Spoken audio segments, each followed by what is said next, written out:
Permasalahan hidup sulit untuk dikendalikan bila manusia selalu mengukir masa depan yang belum jelas, selalu mementingkan diri dan tidak pernah berpuas diri.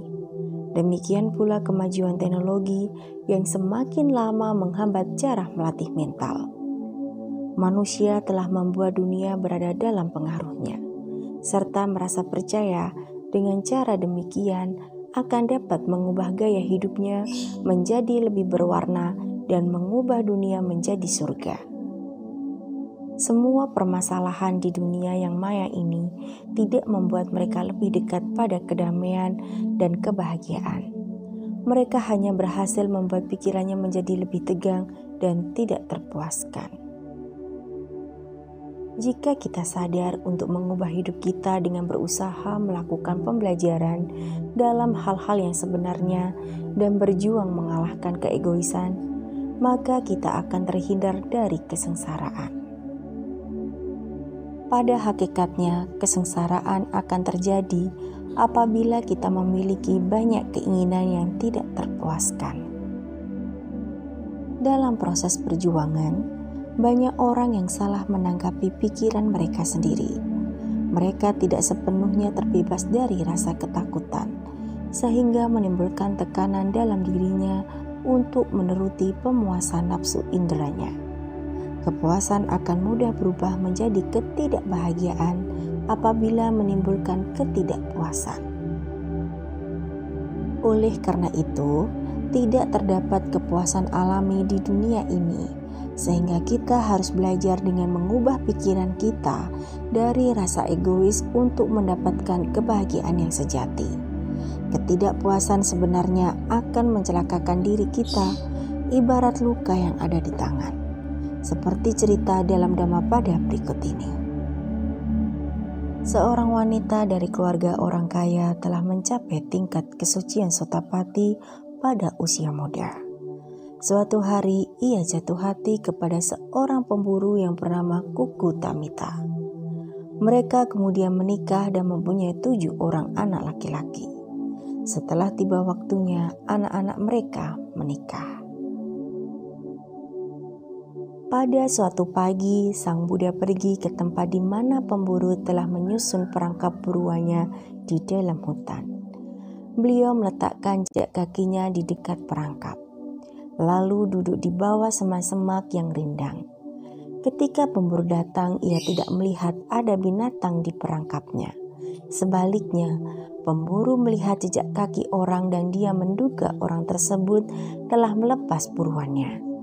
Ketika ia melihat sang Buddha dengan marah, pemburu mengeluarkan busur dan anak panahnya untuk memanahnya. Tetapi busur panahnya tidak bergerak pada saat dia menariknya. Anak-anak pemburu menyusul dan menemukan ayah mereka dalam keadaan diam patung. Mereka melihat sang Buddha dan mengira beliau adalah musuh ayah mereka. Kemudian mereka mengambil busur panah dan membidik ke arah sang Buddha. Tetapi mereka tidak bisa bergerak dan menjadi seperti patung. Berhubung mereka semua tidak kembali, maka istrinya menyusul ke dalam hutan bersama ke-7 menantunya. Ia melihat suami dan anak-anaknya membidik anak panah ke arah sang Buddha. Maka dia berteriak, "Jangan membunuh ayahku, singkirkan busur dan anak-anak panah kalian, beri hormat kepada ayah saya." Sang Buddha menyadari bahwa pada waktu itu pikiran pemburu dan ke-7 anaknya melembut dan mereka bergerak menyingkirkan busur-busur dan anak panah mereka. Kemudian memberikan penghormatan kepada sang Buddha.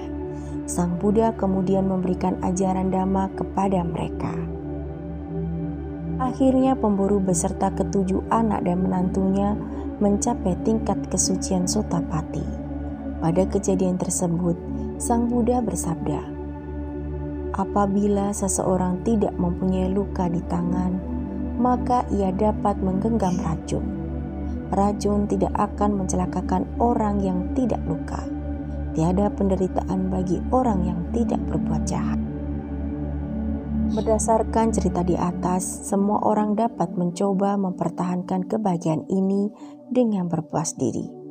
Haruslah orang bertanya, Mengapa kita tidak bisa merasa puas walaupun memiliki lebih dari cukup?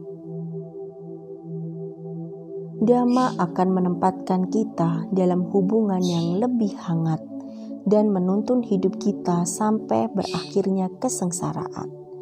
Sang Buddha menunjukkan bahwa walaupun kita dapat membantu orang lain untuk menemukan jalan, tetapi kita tidak dapat memberikan keselamatan kepadanya. Sebelum kita membantu orang lain, kita harus membantu diri sendiri dengan berjuang mengatasi keinginan yang tak terpuaskan. Salah satu nasihat yang diberikan Sang Buddha adalah merasa puas. Rasa puas merupakan kekayaan terbesar dibandingkan dengan orang kaya yang memiliki harta kekayaan yang melimpah. Orang yang memiliki banyak kekayaan akan merasa gelisah terhadap harta kekayaannya karena takut dirampas orang lain. Pada intinya, hidup dengan kepuasan selalu memberikan harapan dan rasa percaya diri. Ini bukan hal alami. Orang yang hidup sederhana, tidak berfoya-foya, tidak memiliki banyak keinginan, maka dirinya tidak mengondisikan keserakahan untuk menguasai kebutuhan mereka. Sungguh bahagia jika manusia selalu berpuas diri. Ingat dan sadarlah, racun tak mencelakakan mereka yang tidak luka. Tiada penderitaan bagi orang yang tidak berbuat jahat. Apabila seseorang tidak mempunyai luka di tangan, maka ia dapat menggenggam racun. Racun tidak akan mencelakakan orang yang tidak luka. Tiada penderitaan bagi orang yang tidak berbuat jahat. Dhammapada 9.